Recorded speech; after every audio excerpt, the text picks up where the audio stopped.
Chers amis, nous voici à Sainte-Pience, en Normandie, tout près d'Avranches, petit village de quelques centaines d'habitants qui cache un grand trésor, comme d'habitude, vous le savez. Sainte-Pience, une vierge gauloise, une vierge qui a été convertie par Saint Nicaise, Saint Quirin et Saint Scubicule, les disciples de Saint-Denis. Saint Nicaise qui est quand même né à Athènes, qui est un condisciple de Saint-Denis, et qui est venu, envoyé par Saint Clément, pour évangéliser Rouen. Et puis il est mort martyr, vous vous souvenez de cette vidéo, près de la Roche-Guyon, à Écos exactement, et ses reliques étaient à Gagny. Et alors pourquoi Sainte-Pience à Avranches, on est à 300 km de la Roche-Guyon?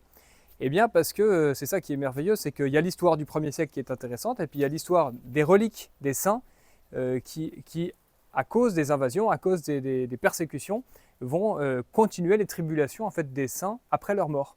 Et donc ça permet de voir que que la vie des saints se poursuit après la mort et leurs bienfaits se poursuivent aussi. Et si cette église a été consacrée à Sainte-Pience et le village aussi, eh bien c'est pour l'histoire que nous allons vous raconter, qui se passe en 804 à Aix-la-Chapelle avec l'empereur Charlemagne, le saint empereur Charlemagne, et qui est avec le saint pape de cette époque qui s'appelait Léon III. Et tout ce monde-là est à Aix-la-Chapelle, et quand il y a l'empereur et le pape qui est réuni dans un endroit, évidemment, il y a beaucoup de pontifes, il y a beaucoup de nobles qui sont tout autour.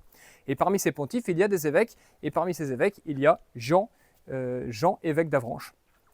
Et Jean vient voir Charlemagne, dans un couloir, on ne sait pas très bien, et vient le supplier d'avoir des reliques de Sainte-Pience, soit qu'elles étaient à Rouen, parce que Saint-Ouen en avait fait venir à Rouen quand il était archevêque au 7e siècle, soit qu'elles étaient encore à Gasny, ça nous ne savons pas.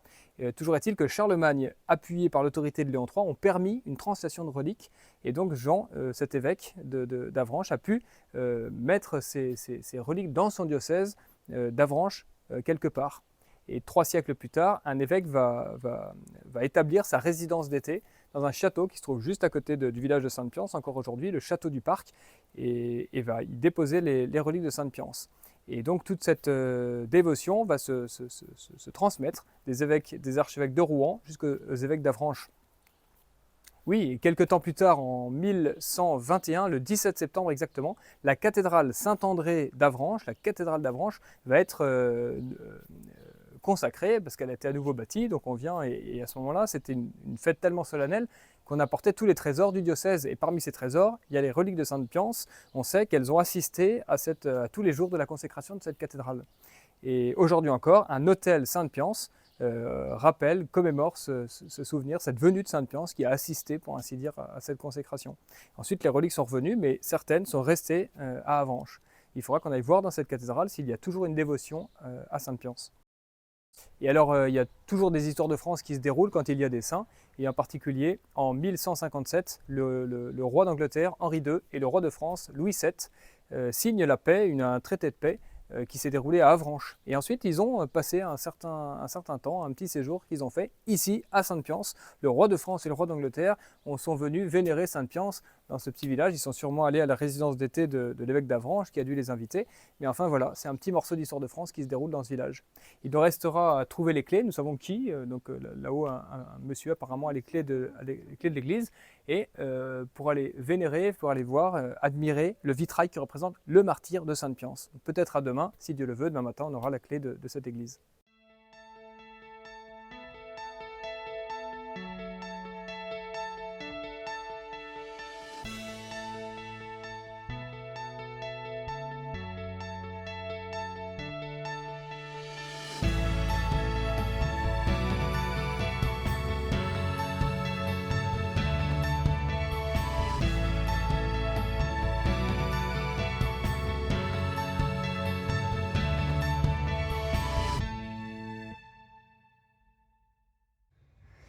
Voilà où habite la mémoire du village, monsieur et madame Mancel, madame Renée Mancel, qui est en train de faire son feu dans ses champs à l'âge de 83 ans.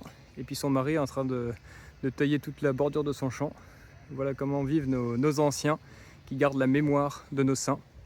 Et donc elle nous a confirmé que oui, Sainte-Pience, martyrisée, disciple de Saint Nicaise, qui vient d'Athènes, tout ça, elle s'en souvient.